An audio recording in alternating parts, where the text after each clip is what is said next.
श्रीलंका में मौजूदा आर्थिक संकट के लिए विपक्ष और आम लोग सरकार को जिम्मेदार ठहरा रहे हैं और राष्ट्रपति से इस्तीफा मांगा जा रहा है। खास बातचीत करने के लिए कोलंबो में मेरे साथ हैं श्रीलंका के नेता विपक्ष Sajith Premadasa. Sir, thank you for giving us time. The first question I want to ask, according to you, what do you think that led to this acute economic crisis in Sri Lanka? Well, primarily because of macroeconomic mismanagement. The government lost roughly 2 to 3% of GDP in terms of national income, state income, which led to the international community, especially the rating agencies, determining that we did not have sound financial management policies, which led to a downgrading of our rankings.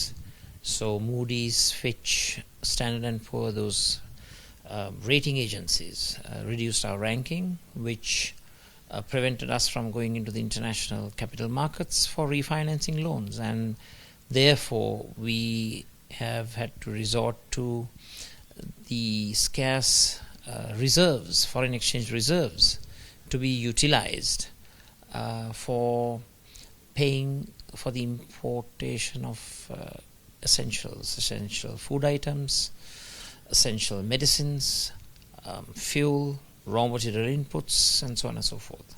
So it's primarily because of very, very poor macroeconomic mismanagement.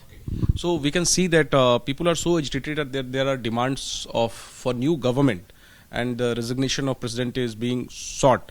You think Rajpaksa family should make way for another dispensation to come and take out that can take out Sri Lanka from the current economic crisis?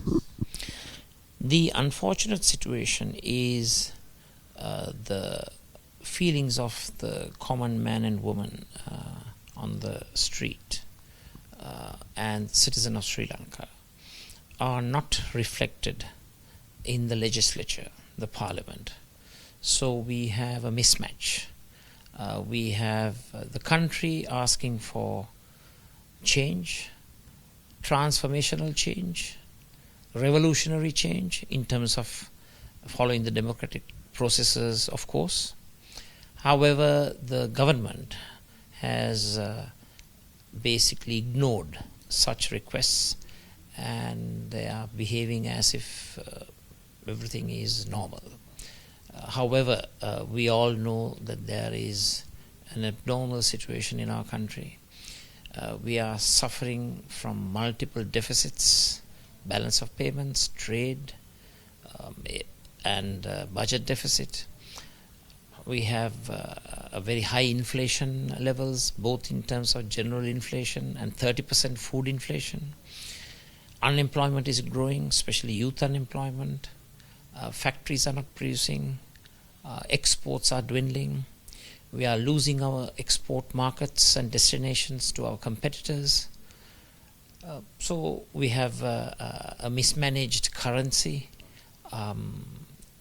So in all aspects of the macroeconomic indicators, the government has excelled in mismanagement, and they do not seem to have a coherent, comprehensive solution for the economic, social and political ills of our country. So we are hearing the slogans on the streets, "Go Gota." Cabinet resigned, but there is no sign of president resigning. So what kind of strategy opposition is going to make so that the demand that you all are keeping may be fulfilled? Well, there is no unique strategy as such. We are a democratic party, Samagi Jana Balavegya, and we have an alliance, SJB Alliance, and we continue to act in the normal democratic process. We are pro-poor people, we are pro-people, pro-citizenry, and we try to represent the expectations and try to realize the dreams of people in all sectors of our society, irrespective of caste, creed, ethnicity, religion, and other denominations. So we continue to practice the democratic process, and we will continue to do so until we try to bring in political stability and economic management, proper management, coherent management, efficient management that provides dividends to the people of our country. Will the opposition move no confidence motion and also impeachment against the current government? I think there are various constitutional avenues that are available for members of parliament to ensure that democracy prevails. And right at this juncture, we are in the process of initiating a no confidence motion.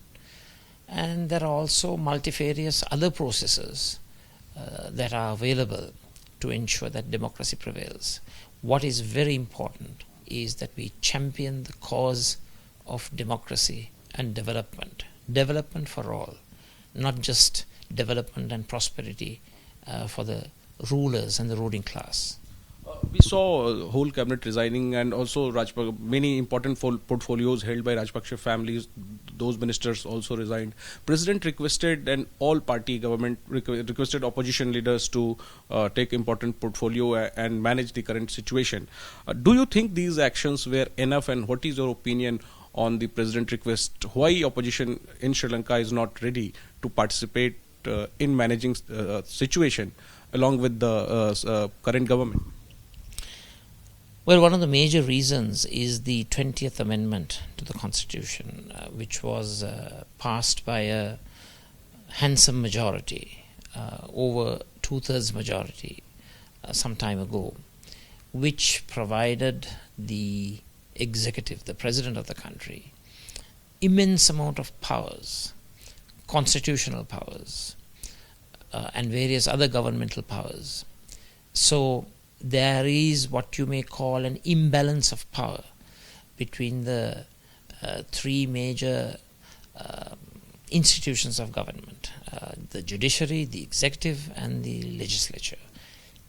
With this imbalance being there, we cannot see any justice to the governmental and governance process. We need to have a fair distribution of powers. We need to have responsibility and accountability at all positions. However, with the power concentration, this is something that is unachievable. That's one of the main reasons. And also we have championed the cause of the abolition of the executive presidency.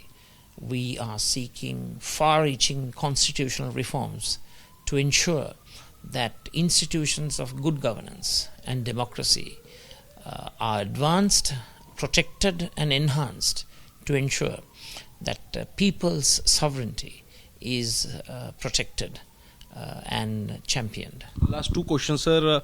What do you think was depending on China by Rajapaksa government a big mistake? How much do you blame China for this current crisis? I think it is very important that the rulers of this country make certain policy decisions and value judgments according to the national interest. I don't blame any international actor or international partner. As you know, for any agreement to go through, both sides have to agree. And all agreements that have taken place within this administration, both bilateral and multilateral, have all been consensual for the most part, I think. And it is the illogical policy priorities, the irrational policy priorities of this present administration that has resulted in this disastrous consequences for the people of Sri Lanka. And I don't want to blame anybody else other than the government that was elected by close upon 6.9 million people at the presidential elections and 6.8 million people at the parliamentary elections. So last question, what do you expect from Prime Minister Modi as as a Prime Minister of a friendly nation and neighbor? Irrespective of domestic politics, irrespective of the varying views, the diversity of opinions that exist in our country, as always, I have championed the cause of my motherland.